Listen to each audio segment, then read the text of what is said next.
I gotta do my due diligence and warn you guys ahead of time. If you guys are exhausted by Black trauma content, this video is probably not for you. Now, I'm not trying to take us into deep emotional waters or anything like that, but a story of a pretty nefarious event in American history is back in the news, and I think it deserves our time and attention.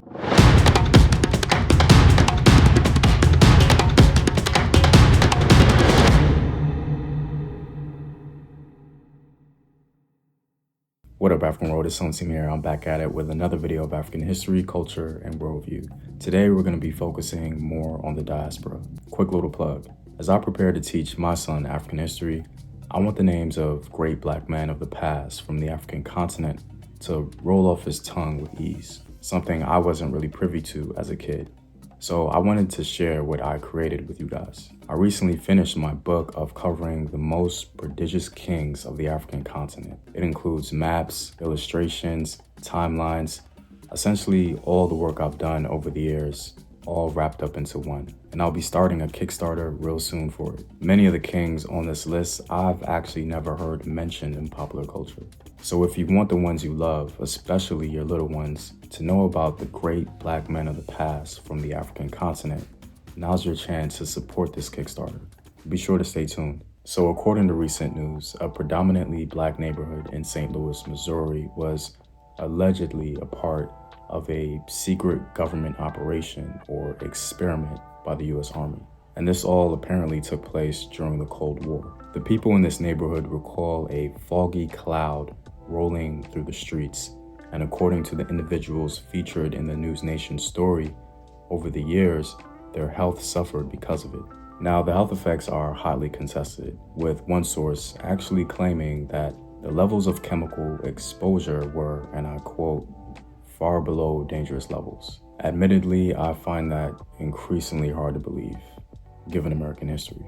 These chemical levels were ostensibly low, yet according to the eyewitnesses, the men accused of administering the gas or the fog were in full protective gear.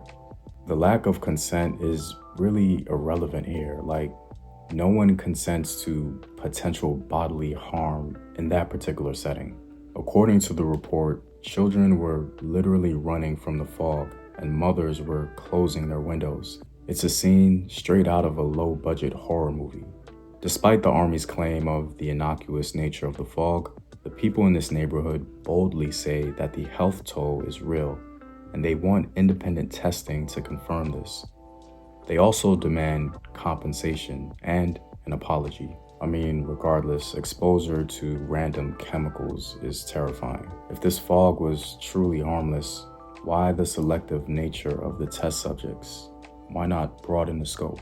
To be blunt, if this is your first introduction to chemical warfare on Black people, I'll feel for you. Let's go through the annals of this haunted history. The Tuskegee experiment, for example, where 600 Black men joined a government study.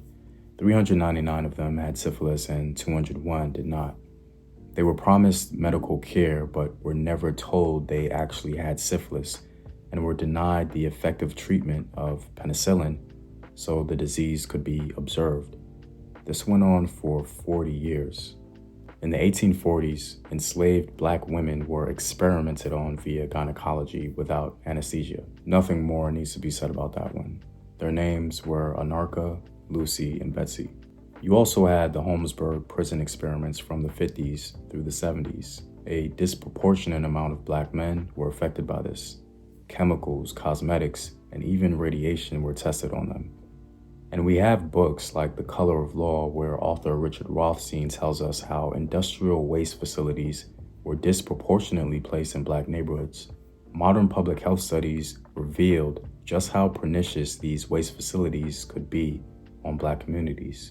I guess for me, the point of all this is to say that the reparative justice claim for Black America is so unassailable that it's impossible to deny with any integrity. I really appreciate this story making its way back into the news cycle, because every community has its never forget story. It just seems as though the never forget stories of Black people makes America a bit uncomfortable. Anyway, despite the pain that these past events have caused, we should never let the world forget about our traumas, our receipts, and the impact they've had on our families. Our memory is of deep importance because it has helped shape America just as much as America shaped us. Well, I'm all out, guys. If you like these videos and want to help in its continued production, support the home team on patreon.com.